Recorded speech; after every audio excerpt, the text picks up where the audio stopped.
नमस्कार, मैं हूं पंडित कैलाश चंद्र जोशी और आप देख रहे हैं यूट्यूब चैनल संस्कृत सीरीज। आपका बहुत स्वागत है मेरे यूट्यूब चैनल में।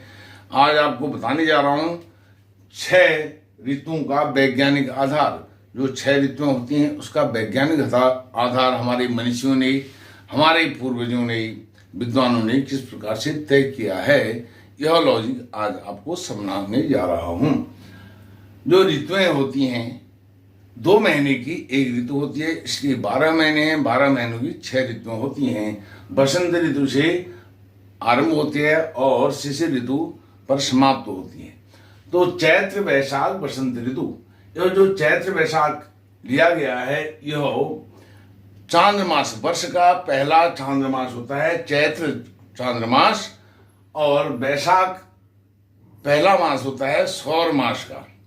तो इससे चांद्रमास से चलने पर यह चांद्र वर्ष होता है और सौर मास आरंभ हो रहा है तो यह इसके आधार पर सौर वर्ष होता है। चांद्र वर्ष, सौर वर्ष, चांद्रमास, सौर मास। एक सावन मास भी होता है, उसके विषय में कभी आपसे चर्चा करूंगा। अभी मैंने बताया चैत्र, अर्थात चैत्र जब आरंभ होगा किसमें, चांद्रमास, और वैशाख जब आरंभ होगा तब होता है।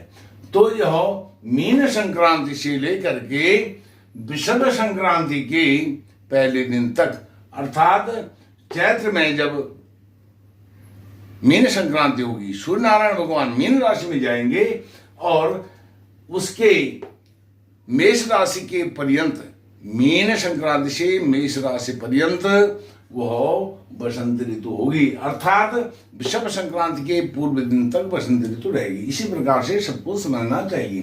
चैत्र वैशाख बसंत ऋतु, ज्येष्ठ आषाढ़ ग्रीष्म ऋतु, श्रावण भादो वर्षा ऋतु, आश्विन कार्तिक शरद ऋतु, मार्गशीर्ष पौष हेमंत ऋतु, माघ फाल्गुन शिशिर ऋतु। अब ये ऋतुओं का ज्योतिष में क्या महत्व है, कर्मकांड में क्या महत्व है, बहुत बड़ा महत्व है। ज्योतिष में इसका विशेष महत्व नहीं है लौकिक व्यवहार में, लेकिन कर्मकांड आदि में यदि हम प्रातः काल से लेकर के सायंकाल सोने तक का हिसाब किताब लगाएं तो यह होता है प्रातःकाल जगने के बाद जब हम स्नान आदि स्नान करते हैं तो स्नान में भी संकल्प लगता है।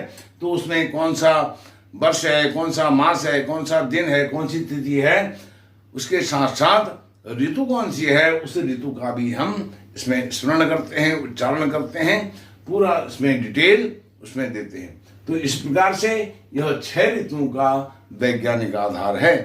यह चांद्रमास लिया गया है, सौर मास लिया गया है प्रथम बसंत ऋतु के लिए, लेकिन चांद्रमास में भी जब मीन संक्रांति होगी तब से यह आरंभ होगा, क्योंकि चांद्रमास कभी कभी कुंभ में सूर्य होते हैं तब आरंभ हो जाता है चांद्र चैत्र।